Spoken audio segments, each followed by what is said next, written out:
কাকা ফেসে গেছে, রোয়া ক্ষেত হয়ে গেছে জাগুলি মোড়ে। সার্ভিস রোডের কাজ চলছে, জ্যামে তো ডুবুডুবু, পুরো রোয়া ক্ষেত মতন হয়ে গেছে। কি অবস্থা আরে, এমনিতেই জাগুলির হাল বেহাল হয়ে গেছে।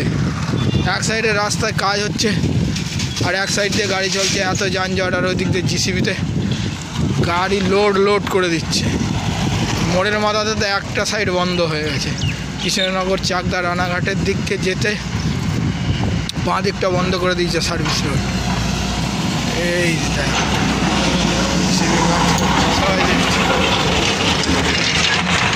একাকার করে দিয়েছে, কি অবস্থা বিচ্ছিরি অবস্থা করে রেখে দিয়েছে জাগুলির। চারোদিক দিয়ে কাজ হচ্ছে, কাছড়াপাড়া হরিণঘাটা রোডে কাজ হচ্ছে, কলকাতা কৃষ্ণনগর রোডে কাজ হচ্ছে, এই ব্রিজের নিচে আবার ড্রেন বানাচ্ছে। হয়তো এখন দুপুরবেলা একটু জ্যামটা কম। ড্রেন কি তৈরি হয়ে গেছে? কৃষ্ণনগরের ওদিকে সার্ভিস রোডে কাজ হচ্ছে, এই বাসটা বন্ধ। ট্রেনের ঢালাই হয়ে গেছে, এইদিকে ট্রেনের কাজ হচ্ছে, জাগুলির মোড় ট্রেনের ঢালাই হয়ে গেছে। তাই এটা বুঝিয়ে দিতেই পারে, এদিকটা খোলা আছে। হাসপাতাল গেটের সামনে আর ওদিকে কাজ করছে, তো এটা কী করবে?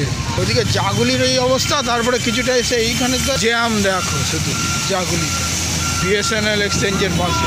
এটা কী কাজ করছে? এটা কী স্পিড, এই গাড়িটা কী স্পিড! এটা আজব লাগছে গাড়িটাকে। সোলিং করে, ওই যে মশলা সরিয়ে দিচ্ছে, ওই যে মশলা ছড়াচ্ছে। এখানে দাঁড়িয়ে ছিল না সকালবেলা, এই জন্য এই গাদাগুলো দিয়ে রেখে দিয়েছে এনে। আর এর মধ্যে দিয়েই গাড়ি চলছে, অটো চলছে। তার মধ্যে যদি একটু বৃষ্টি হয়, ওই যে আসছে, দেখিস কত সুন্দর সোলিং করছে, এক লেভেলে সোলিং। ওই যে কাকা ফেসে গেছে, হেভি সোলিং করছে। হ্যাঁ, কি দারুণভাবে সোলিং করছে। ও একদম হালকা করে চেঁচে নিয়ে চলে যাচ্ছে, জানিস তো, একদম মাপে হবে, বেশি মশলাও পড়বে না, আবার কম মশলা পড়বে না। হ্যাঁ, যেখানে যতটুকু লাগবে ততটুকুই হবে। পুরো জ্যাম হয়ে গেছে, আর এখানে গাড়িতে কাজ করছে,